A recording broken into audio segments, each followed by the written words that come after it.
Hello everyone, welcome to my YouTube channel XAT, turning problems into solutions. This is me Priyasha, and today in this video we'll be discussing the part 4 of the tones of RCs, that there will be talking about the neutral tones.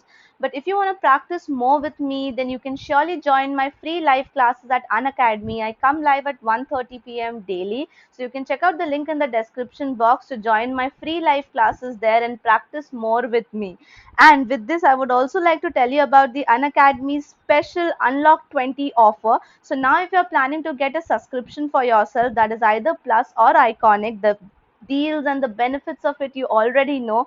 You can get it right now because the offer is extended up till 30th April now. So today is the last day when you would be able to get 20% discount on all the subscriptions at Unacademy. So if you're planning to do that, please do that by today using the code Priyasha10, because that will give you a 20% off instantly. And if you are having anyone around you who relates to this, that is the ones who are preparing for IIT JEE, NEET UG, or is in class 8 up till class 12, then Unacademy has come up with a wonderful offer, and today is the last day of this offer. This offer is nothing but the Learning Festival, where they are offering a 45 days plus subscription at a very affordable price of 299. But you know what? If you use my code Priyasha10, then you would be getting it at a further discounted price of just 239 rupees. So in 239 rupees, your acquaintances who are preparing for any of these examination or is in class 8 up till 12 will get access to the live classes with top educators, 24/7 doubt solving, CBSE board preparation guidance also, and exclusive mentorship. Lots and lots of notes, lots of quizzes, and all of this will stay with him or her even after their 45 days plan is over. So therefore, please do not miss out on this opportunity. And if you know anyone around you who is preparing for NEET UG, IIT JEE, or is studying in class 8 up till class 12, then please follow this up to them and please make them enroll into this, because this is a one-time opportunity provided by Unacademy to all its learners. So please check the link in the description box and use my code Priyasha10 while enrolling into it to get an additional 20% off and get this feature right now. This is one-time opportunity, guys. It's really a good one to take. So with this, now let's get our video started.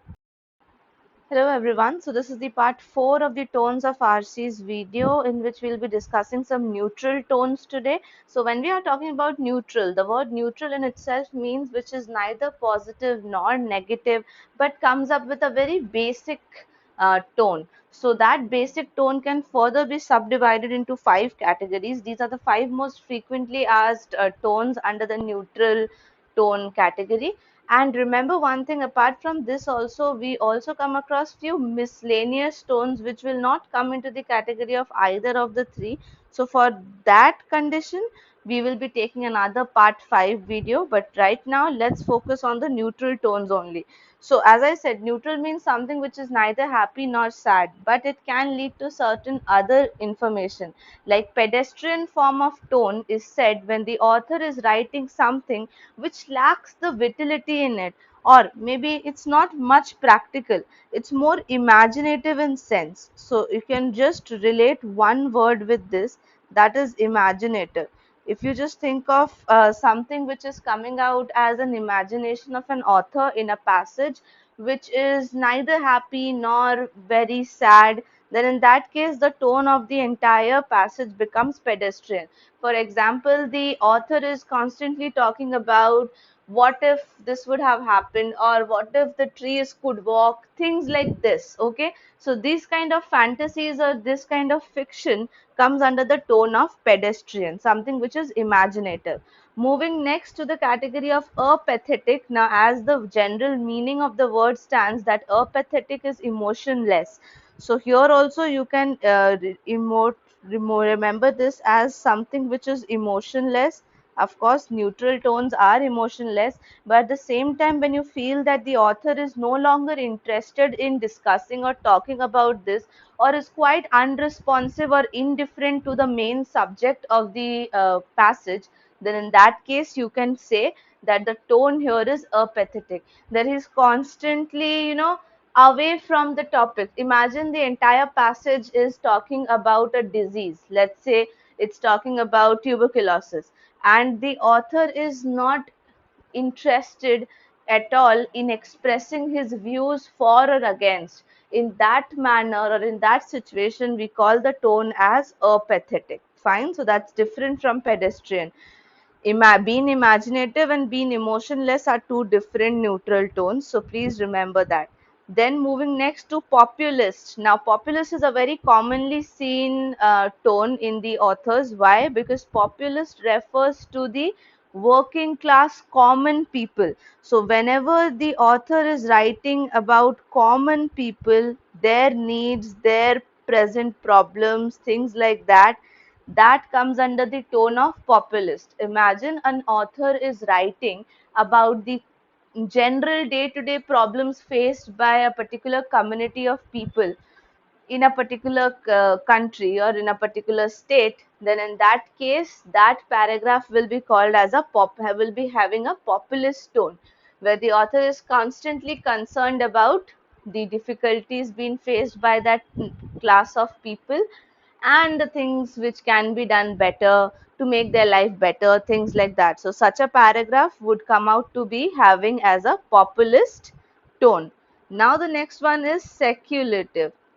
Speculative here is actually theoretical rather than practical. So you can say it's a little bit related to imaginative, but imagination leads to fantasies or fictions.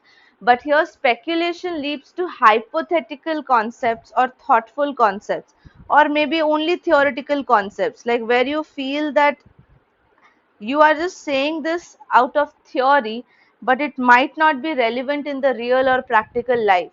This kind of writing is speculative writing. So imagine an author is writing about the changes to be done in the present government system, or the changes to be done in the present education system, which is way too thoughtful or way too hypothetical. Imagine they are asking teachers to visit every student hour by hour and teach things like that. Or suppose if they are coming up with the idea of every parent should accompany a child for at least 3 hours in the school, things like that, which are really hypothetical, really theoretical, but not at all practical. This kind of a passage or the author's viewpoint is making the entire tone of the paragraph or the passage as speculative, something which is way too theoretical and not practical. Fine. Now the last one out here is technical. Technical is where we use a lot of terminology related to the subject we are talking about. So imagine my subject is related to biology and I am just having lots and lots of words related to biology. Okay. Or if I am writing as an author myself and I am stating that what are the rules and regulations of writing the book or something. So that includes the rules or the glossary of a particular subject. And then when the passage includes a lots of technical words or jargons, like if it's from biology, it will use a lot of biological terms. If it's from, let's say it's a finance or a tax related passage, so it will have a lot of financial terms which general people do not know. So this makes the tone of the passage as a technical one. It's a just technical paper. If you guys have heard about technical or research papers, what are research or technical papers? These are the papers or the journals made for only those audiences who know about the subject. Of course, if I make a technical paper on, let's say, a robot or AI, and you are not studying in that domain and you don't know anything about it, so the words, jargons, or the phrases I'm using would be going completely over your head. So keeping that in mind, technical papers are just domain specific. And sometimes in the RCs, they do pick up some technical papers, extracts, and make a question out of it. So then the tone of the passage would be technical, no longer any other neutral tone, no longer any positive or negative tone. It will be called as a technical tone. So I hope that these 5 neutral tones and their differences among themselves would help you to identify the tones of the RCs better. If you like this video, then please like this video, share it with more and more people. And if you're new to this channel, then please do subscribe to the channel as well. I'll be coming with more such videos. Till then, Please take care of yourself and thank you so much for watching.